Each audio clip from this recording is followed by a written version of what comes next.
আসসালামু আলাইকুম। সবাইকে স্বাগত জানাচ্ছি আমার দেশ আজকের বিশ্বে। সঙ্গে আছি তাহমিনা তাসির। শুরুতেই জানিয়ে দিচ্ছি সংবাদ শিরোনাম।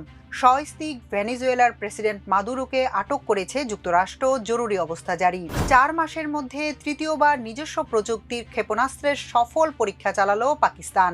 দায়িত্ব নিয়ে ইসরায়েলপন্থী নির্বাহী আদেশ বাতিল, মামদানির, তেল আবিবের বিক্ষোভ। এবার বিস্তারিত। ব্যাপক হামলার পর ভেনেজুয়েলার প্রেসিডেন্ট নিকোলাস মাদুরো ও তার স্ত্রীকে আটক করে নিয়ে গেছে যুক্তরাষ্ট্রের ডেল্টা ফোর্স। মাদুরো ও তার স্ত্রীকে আটকের তথ্য জানিয়েছেন প্রেসিডেন্ট ডোনাল্ড ট্রাম্প। সামাজিক মাধ্যম ট্রুথে তিনি লিখেছেন, যুক্তরাষ্ট্র সফলভাবে ভেনেজুয়েলা এবং দেশটির নেতা প্রেসিডেন্ট নিকোলাস মাদুরোর উপর একটি বড় ধরনের হামলা চালিয়েছে।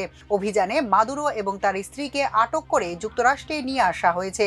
এর আগে বিমান হামলার পর ভেনেজুয়েলায় জরুরি অবস্থা ঘোষণা করেছেন দেশটির প্রেসিডেন্ট নিকোলাস মাদুরো। শনিবার স্থানীয় সময় রাত 2টায় দেশটির রাজধানী কারাকাস সহ অন্যান্য অঞ্চল বিস্ফোরণে কেঁপে ওঠে। এরপর ভেনেজুয়েলার সরকার জানিয়েছে যুক্তরাষ্ট্র বিভিন্ন জায়গায় সামরিক অবকাঠামো ও সাধারণ মানুষের উপর হামলা চালিয়েছে। ভেনেজুয়েলার সরকার অভিযোগ করেছে যুক্তরাষ্ট্র কারাকাসে আগ্রাসন চালিয়েছে। তারা যুক্তরাষ্ট্রের এই সামরিক আগ্রাসন প্রত্যাখ্যান করছে। এ পরিস্থিতিতে ভেনেজুয়েলা দেশে জরুরি অবস্থা জারি করে। ভেনেজুয়েলায় মার্কিন হামলার পরিপ্রেক্ষিতে দেশ জুড়ে তাৎক্ষণিকভাবে সামরিক বাহিনী মোতায়েনের ঘোষণা দিয়েছেন দেশটির প্রতিরক্ষা মন্ত্রী ভ্লাদিমির পাদ্রিনো। এই হামলাকে ভেনেজুয়েলার বিরুদ্ধে সবচেয়ে বাজে আগ্রাসন হিসেবে উল্লেখ করেছেন প্রতিরক্ষা মন্ত্রী ভ্লাদিমির পাদ্রিনো।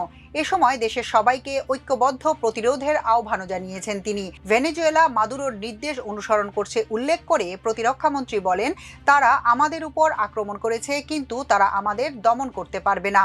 মার্কিন পররাষ্ট্রমন্ত্রী মার্কো রুবিও বলেছেন, ভেনেজুয়েলার প্রেসিডেন্ট নিকোলাস মাদুরোর বিচার করা হবে যুক্তরাষ্ট্রে।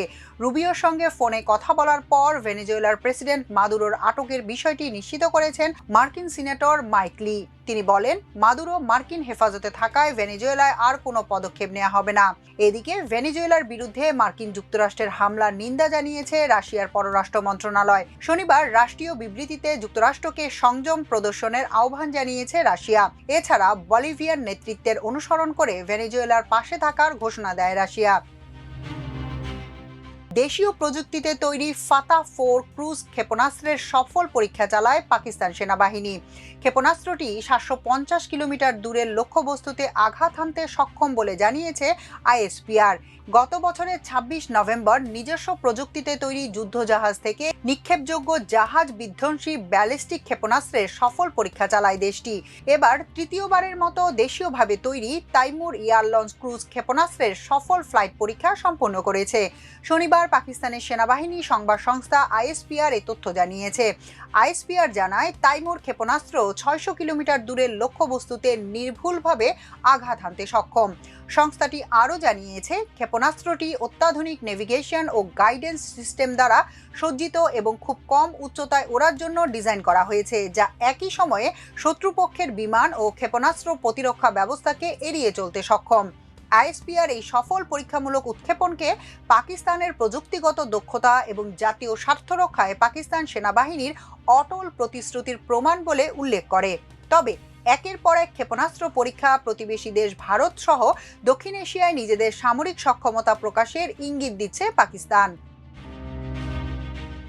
যুক্তরাষ্ট্রের নিউ ইয়র্ক সিটির দায়িত্ব গ্রহণের কয়েক ঘন্টার মধ্যেই ইসরায়েলপন্থী বেশ কিছু নির্বাহী আদেশ বাতিল করেছেন শহরটির নবনির্বাচিত মেয়র জোহরান মামদানি। তার এই পদক্ষেপের প্রশংসা করেছেন ফিলিস্তিনের অধিকার কর্মীরা। তবে তীব্র নিন্দা জানিয়েছে ইসরায়েল সরকার। মেয়র হিসেবে প্রথম কার্যদিবসে জোহরান মামদানি তার পূর্বসূরি এরিক অ্যাডামসের 2024 সালের 26 সেপ্টেম্বরের পর জারি করা সব নির্বাহী আদেশ বাতিল করে দেন। ওই দিন অ্যাডামসের বিরুদ্ধে ঘুষ দুর্নীতির অভিযোগ আনা হয়েছিল। বাতিল করা নির্বাহী আদেশগুলো ইসরায়েলকে বয়কট করার উপর বিধিনিষেধ সংক্রান্ত। মেয়রের নিযুক্ত কর্মকর্তাদের এমন কোনো চুক্তি করতে নিষেধ করা হয়েছিল যা ইসরায়েল রাষ্ট্র, ইসরায়েলের নাগরিক বা মার্কিন মিত্রদের সঙ্গে সংশ্লিষ্ট ব্যক্তিদের প্রতি বৈষম্যমূলক হতে পারে। মেয়াদের একদম শেষ দিকে এসব নির্বাহী আদেশে স্বাক্ষর করেছিলেন এরিক অ্যাডামস। এখনকার মতো এ পর্যন্তই। সবাই ভালো থাকুন, সুস্থ থাকুন আমার দেশের সঙ্গে। চ্যানেলটি ভালো লাগলে সাবস্ক্রাইব করুন। আল্লাহ হাফেজ।